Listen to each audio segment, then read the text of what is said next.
Item ಯಾವುದೇ ಇರಲಿ try ಮಾಡಿ ಆಚಿ ಚಿಕನ್ ಮಸಾಲಾ. ಬಾಸ್ ಸಿನಿಮಾ ವಿರುದ್ಧ ಕೋರ್ಟ್ ಮೊರೆ ಹೋದ ವಿಜಯಲಕ್ಷ್ಮಿ. ಚಿತ್ರ ಬಿಡುಗಡೆಗೆ ತಡೆ ಕೋರಿ ಹೊಸದಾಗಿ ಅರ್ಜಿಯನ್ನ ಸಲ್ಲಿಕೆ ಮಾಡಲಾಗಿದೆ. ಹಾಗಾದ್ರೆ ಅರ್ಜಿಯಲ್ಲಿ ಏನೆಲ್ಲ ಪ್ರಮುಖ ಅಂಶಗಳನ್ನು ಉಲ್ಲೇಖ ಮಾಡಿದ್ದಾರೆ? ರೈಟ್. ಬಾಸ್ ಸಿನಿಮಾ ಪರ ತೀರ್ಪನ್ನ ಸಿಟಿ ಸಿವಿಲ್ ನ್ಯಾಯಾಲಯ ಕೊಟ್ಟಿತ್ತು. 19ನೇ ತಾರೀಕು ಚಿತ್ರ ಬಿಡುಗಡೆಗೆ ಸಿದ್ಧತೆಯನ್ನ ನಡೆಸಲಾಗಿತ್ತು. ತನುಷ್ ಶಿವಣ್ಣ ಆ ಸಿದ್ಧತೆಯನ್ನ ನಡೆಸಿದರು. ಸಿನಿಮಾ ನೋಡದೆ ವಿರೋಧ ಮಾಡ್ತಿದ್ದಾರೆ ಎನ್ನುವಂತಹ ಅಸಮಾಧಾನವನ್ನು ವ್ಯಕ್ತಪಡಿಸಿದರು. ವಿಜಯಲಕ್ಷ್ಮಿ ವಿರುದ್ಧ ತನುಷ್ ಶಿವಣ್ಣ ತೀವ್ರ ರೀತಿಯಲ್ಲಿ ಅಸಮಾಧಾನ ಹೊರಹಾಕಿದ್ದಾರೆ. ನೋಡಿ, ಬಾಸ್ ಸಿನಿಮಾ ವಿರುದ್ಧ ಈಗ ವಿಜಯಲಕ್ಷ್ಮಿ ಕೋರ್ಟ್ ಮೆಟ್ಟಿಲೇರಿದ್ದಾರೆ. ಸಿನಿಮಾದಲ್ಲಿ ಏನಿದೆ ಅನ್ನೋದನ್ನು ನೋಡಿಕೊಂಡು ಅದರ ಬಗ್ಗೆ ಟೀಕೆ ಟಿಪ್ಪಣಿಗಳನ್ನು ಮಾಡಿದ್ರೆ, ಅಸಮಾಧಾನ ವ್ಯಕ್ತಪಡಿಸಿದ್ರೆ ಅದಕ್ಕೊಂದು ಅರ್ಥ ಅನ್ನೋದಿದೆ. ಸಿನಿಮಾ ನೋಡದೆ ವಿರೋಧ ಮಾಡ್ತಿದ್ದಾರೆ ಅಂತ ಹೇಳಿ ಈಗ ತನುಷ್ ಶಿವಣ್ಣ ತಮ್ಮ ಅಸಮಾಧಾನವನ್ನು ಹೊರಹಾಕಿರುವುದು. ಬಾಸ್ ಸಿನಿಮಾ ವಿರುದ್ಧ ಮತ್ತೆ ಕೋರ್ಟ್ ಮೊರೆ ಹೋಗಿದ್ದಾರೆ ವಿಜಯಲಕ್ಷ್ಮಿ. ಈ ಹಿಂದೆ ಕೂಡ ಬಾಸ್ ಸಿನಿಮಾ ರಿಲೀಸ್ ಮಾಡದಂತೆ ಸಿಟಿ ಸಿವಿಲ್ ಕೋರ್ಟ್ಗೆ ವಿಜಯಲಕ್ಷ್ಮಿ ಹೋಗಿದ್ರು. ವಾದ ಪ್ರತಿವಾದಗಳನ್ನು ನ್ಯಾಯಾಲಯ ಆಲಿಸಿತ್ತು. ಬಾಸ್ ಸಿನಿಮಾವನ್ನು ರಿಲೀಸ್ ಮಾಡಬಹುದು ಅಂತ ತೀರ್ಪನ್ನು ಕೊಟ್ಟಿತ್ತು. ಈಗ 19ನೇ ತಾರೀಕು ಸಿನಿಮಾ ರಿಲೀಸ್ ಮಾಡೋದಕ್ಕೆ ಎಲ್ಲ ರೀತಿಯ ತಯಾರಿಯನ್ನು ತನುಷ್ ಶಿವಣ್ಣ ಕೂಡ ಮಾಡ್ಕೊಂಡಿದ್ರು. ಈಗ ಮಗದೊಮ್ಮೆ ನ್ಯಾಯಾಲಯದ ಮೊರೆ ಹೋಗಿದ್ದಾರೆ. ಹಾಗಾಗಿ ಅಸಮಾಧಾನವನ್ನು ತನುಷ್ ಶಿವಣ್ಣ ಹೊರಹಾಕಿದ್ದಾರೆ. ಬಾಸ್ ಸಿನಿಮಾ ವಿರುದ್ಧ ವಿಜಯಲಕ್ಷ್ಮಿ ನಡೆಯನ್ನ ಕಂಡು ಬೇಸರವನ್ನ ವ್ಯಕ್ತಪಡಿಸ್ತಾ ಇದ್ದಾರೆ ನಾಯಕ ತನುಷ್. ರೈಟ್, ಈ ಬಗ್ಗೆ ಹೆಚ್ಚಿನ ಡೀಟೇಲ್ಸ್ ಅನ್ನು ನಮ್ಮ ಪ್ರತಿನಿಧಿ ಭವ್ಯ ನೀಡ್ತಾ ಹೋಗ್ತಾರೆ. ಭವ್ಯ, ಈ ಹಿಂದೆ ಕೂಡ ವಿಜಯಲಕ್ಷ್ಮಿ ನ್ಯಾಯಾಲಯದ ಮೊರೆ ಹೋಗಿದ್ರು. ನ್ಯಾಯಾಲಯದಿಂದಲೇ ಸಿನಿಮಾವನ್ನ ರಿಲೀಸ್ ಮಾಡಬಹುದು ಅನ್ನುವಂತಹ ಒಂದು ಕ್ಲಾರಿಟಿ ಸಿಕ್ಕಿದ್ರು ಕೂಡ ಈಗ ಮಗದೊಮ್ಮೆ ಹೋಗಿದ್ದಾರೆ. ಅಂದರೆ ಅವರ ಅರ್ಜಿಯಲ್ಲಿ ಏನೆಲ್ಲ ಪ್ರಮುಖ ಮಾಹಿತಿಗಳಿದ್ದಾವೆ? ಈಗ ಮತ್ತೆ ವಾದ ಪ್ರತಿವಾದ ಅಂತ ಏನಾದರೂ ಆಗುತ್ತಾ? ಅಂದರೆ ಡಿಲೇ ಮಾಡೋದೇ ವಿಜಯಲಕ್ಷ್ಮಿಯವರ ಉದ್ದೇಶನ ಅಂತ?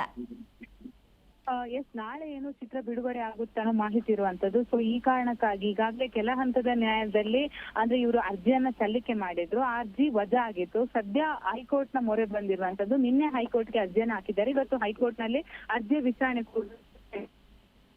ಹೈಕೋರ್ಟ್ಗೆ ದರ್ಶನ್ ದಂಪತಿ ಮೊರೆ ಬಂದಿದ್ದಾರೆ ಅಂತಾನೆ ಹೇಳ್ಬೋದು.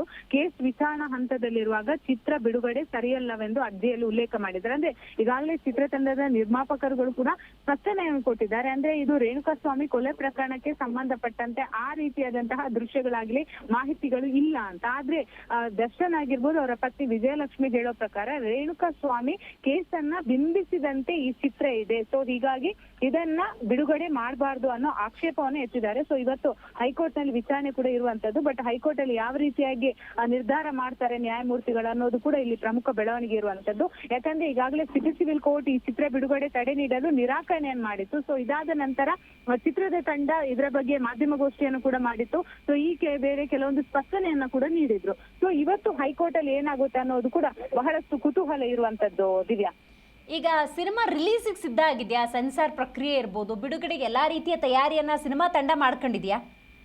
ಎಸ್, ಖಂಡಿತ. ಯಾಕಂದ್ರೆ ಈಗಾಗಲೇ ಸಿನಿಮಾ ತಂಡ ಈಗಾಗಲೇ ರಿಲೀಸ್ಗೆ ನಾಳೆ ಅಥವಾ ನಾಡಿದ್ದೇನೋ ರಿಲೀಸ್ ಕೂಡ ಅದರ ಡೇಟ್ ಇರುವಂತದ್ದು. ಸೊ ಈ ಕಾರಣಕ್ಕಾಗಿ ಇವರು ತರಾತುರಿ ಹೈಕೋರ್ಟ್ಗೆ ಅರ್ಜಿಯನ್ನ ಸಲ್ಲಿಕೆ ಮಾಡಿದ್ದಾರೆ. ಆದ್ರೆ ಅರ್ಜಿಯನ್ನ ಬೇಗನೆ ತೆಗೆದುಕೊಳ್ಳೋದಕ್ಕಾಗಲ್ಲ. ಯಾಕಂದ್ರೆ ಹೈಕೋರ್ಟ್ ಅಲ್ಲಿ ಬಹಳಷ್ಟು ವಿಚಾರಗಳು ಕೂಡ ಇರುತ್ತೆ. ಸೊ ಈ ಕಾರಣಕ್ಕಾಗಿ ಇವತ್ತು ಮಧ್ಯಾಹ್ನದ ನಂತರ ವಿಚಾರಣೆಯನ್ನ ನಿಗದಿಯಾಗಿರುವಂತದ್ದು. ಸೊ ಈ ಸಂದರ್ಭದಲ್ಲಿ ಯಾವ ರೀತಿ ನ್ಯಾಯಮೂರ್ತಿಗಳು ನಿರ್ಧಾರ ಮಾಡ್ತವ್ರ ಅನ್ನೋದು ಕೂಡ ಪ್ರಮುಖವಾಗಿರುವಂತದ್ದು. ಆದ್ರೆ ವಿಜಯಲಕ್ಷ್ಮಿ ಆಗಿರ್ಬೋದು, ದರ್ಶನ್ ಅವರ ಪರ ವಕೀಲರು ಹೇಳೋ ಪ್ರಕಾರ ಇದರಲ್ಲಿ ರೇಣುಕಾಸ್ವಾಮಿ ಕೊಲೆ ನಡೆದಿತ್ತು ಅದಕ್ಕೆ ಸಂಬಂಧಪಟ್ಟಂತಹ ಮಾಹಿತಿಗಳನ್ನ ಅದಕ್ಕೆ ಲಿಂಕ್ ಆಗುವಂತಹ ದೃಶ್ಯಗಳಿದೆ. ಟೀಸರ್ ಕೂಡ ಬಿಡುಗಡೆ ಆಗಿದೆ. ಆ ಟೀಸರ್ ಅನ್ನ ನೋಡಿಕೊಂಡು ಇವರು ಸಿಟಿ ಸಿವಿಲ್ ಕೋರ್ಟ್ಗೆ ಮೊದಲು ಅರ್ಜಿಯನ್ನ ಹಾಕಿದ್ದಾರೆ. ಸೊ ಅಲ್ಲಿ ಅವರಿಗೆ ಯಾವುದೇ ರೀತಿ ಅಂದ್ರೆ ಚಿತ್ರತಂಡಕ್ಕೆ ಒಂದು ಪ್ಲಸ್ ಪಾಯಿಂಟ್ ಆಗಿರುವಂತದ್ದು. ಸೊ ಇದನ್ನ ಪ್ರಶ್ನೆ ಮಾಡಿಕೊಂಡು ಇವರು ಈಗ ಇಲ್ಲಿ ಅರ್ಜಿ ಸಲ್ಲಿಕೆ ಮಾಡಿದ್ದಾರೆ. ಹೈಕೋರ್ಟ್ ಏನಾದ್ರೂ ತಡೆಯಾಜ್ಞೆ ಕೊಡುತ್ತಾ ಅನ್ನೋ ಕುತೂಹಲ ಕೂಡ ಇರುವಂತದ್ದು. ಒಂದು ವೇಳೆ ಹೈಕೋರ್ಟ್ ತಡೆಯಾಜ್ಞೆ ಕೊಡದೇ ಇದ್ರೆ ಇವರು ಸುಪ್ರೀಂ ಕೋರ್ಟ್ ಮೊರೆ ಹೋಗುವ ಸಾಧ್ಯತೆ ಇದೆ. ಆದ್ರೆ ಅಷ್ಟೊಂದು ಇವರಿಗೆ ಸಮಯಾವಕಾಶ ಇದೆಯಾ ಅನ್ನೋದು ಕೂಡ ಇಲ್ಲಿ ಇರುವಂತದ್ದು. ಯಾಕಂದ್ರೆ ನಾಳೆ ಅಥವಾ ನಾಡಿದ್ದು ಸಿನಿಮಾ ಬಿಡುಗಡೆಗೆ ಕೂಡ ತಯಾರಿಯಾಗಿ ನಿಂತಿದೆ. ದಿವ್ಯಾ, ಈಗ ಒಂದ್ಸತಿ ಸಿಟಿ ಸಿವಿಲ್ ಕೋರ್ಟಿಗೆ ಹೋಗಿದ್ರಿಂದಾಗಿ ಈಗ ಕೋರ್ಟ್ ಏನಂತ ಹೇಳ್ಬೋದು ಅಂದ್ರೆ ಬಹುತೇಕ ಎಲ್ಲ ಒಂದು ಕ್ಲಾರಿಟಿಯನ್ನ ನ್ಯಾಯಾಲಯವೇ ಕೊಟ್ಟಿದ್ದಾಗಿದ್ರಿಂದಾಗಿ ಇಲ್ಲ ರಿಲೀಸ್ ಮಾಡಬಹುದು ಅನ್ನುವಂಥ ಆದೇಶ ಇವತ್ತೇ ಬರುವಂಥ ಸಾಧ್ಯತೆ ಏನಾದರೂ ಇದೆಯಾ? ಎಸ್ ಖಂಡಿತ, ಯಾಕಂದ್ರೆ ಜೂನ್ 19ರಂದು ಇದು ಬಿಡುಗಡೆ ಆಗ್ಬೇಕಾಗಿದ್ದಂತಹ ಬಾಸ್ ಸಿನಿಮಾ. ಸೊ ಈಗಾಗ್ಲೇ ಸಿನಿಮಾ ತಂಡಕ್ಕೆ ಕೂಡ ಒಂದು ಆತಂಕ ಇರುವಂತದ್ದು. ಯಾಕಂದ್ರೆ ಜೂನ್ 17ರಂದು ಈ ಅರ್ಜಿಯ ವಿಚಾರಣೆ ಕೂಡ ನಡೆಯುತ್ತೆ. ಅಂದ್ರೆ ನಿನ್ನೆ ಹಾಕಿದ್ದಾರೆ, ಇವತ್ತು ಅರ್ಜಿಯ ವಿಚಾರಣೆ ನಡೆಯುತ್ತೆ. ಪ್ರಮುಖವಾಗಿ ದರ್ಶನ್ ಜೀವನ ಕಥೆ ಅಲ್ಲ ಅಂತ ಈಗಾಗ್ಲೇ ಬಾಸ್ ಚಿತ್ರತಂಡ ಹೇಳ್ತಲೇ ಬಂದಿದೆ. ಆದ್ರೆ ಟೀಸರ್ ನಲ್ಲಿ ಹೋಲಿಕೆಗಳು ಕಾಣಿಸ್ತಾ ಇದೆ. ಇವತ್ತು ವಾದ ಪ್ರತಿವಾದ ನಡೆಯುವ ಸಾಧ್ಯತೆ ಇದೆ. ಆದ್ರೆ ಜೂನ್ 19ರಂದು ಬಿಡುಗಡೆ ಆಗ್ಬೇಕಾಗಿರುವ ಕಾರಣಕ್ಕಾಗಿ ಇವತ್ತು ಹೈಕೋರ್ಟ್ ಅಲ್ಲಿ ಯಾವ್ದಾದ್ರು ಒಂದು ಮಹತ್ವದ ನಿರ್ಧಾರವನ್ನ ಹೇಳುವ ಸಾಧ್ಯತೆ ಇದೆ. ಆದ್ರೆ ಇದು ಚಿತ್ರ ಒಂದ್ ವೇಳೆ ಬಿಡುಗಡೆ ಆದ್ರೆ ಸಮಾಜಕ್ಕೆ ತಪ್ಪು ಸಂದೇಶವನ್ನ ಕೊಟ್ಟ ಹಾಗೆ ಆಗುತ್ತೆ. ಯಾಕಂದ್ರೆ ದರ್ಶನ್ ಮೇಲೆ ಇನ್ನೂ ಕೂಡ ಆರೋಪಗಳು ಸಾಬೀತಾಗಿಲ್ಲ ಅನ್ನೋದು ದರ್ಶನ್ ಆಗಿರ್ಬೋದು, ವಿಜಯಲಕ್ಷ್ಮಿ ಪರ ವಕೀಲರ ವಾದವಾಗಿರುವಂತದ್ದು. ದಿವ್ಯಾ. ಓಕೆ ರೈಟ್, ನಿಮ್ಮೆಲ್ಲ ಮಾಹಿತಿಗಾಗಿ ಧನ್ಯವಾದ ಭವ್ಯ.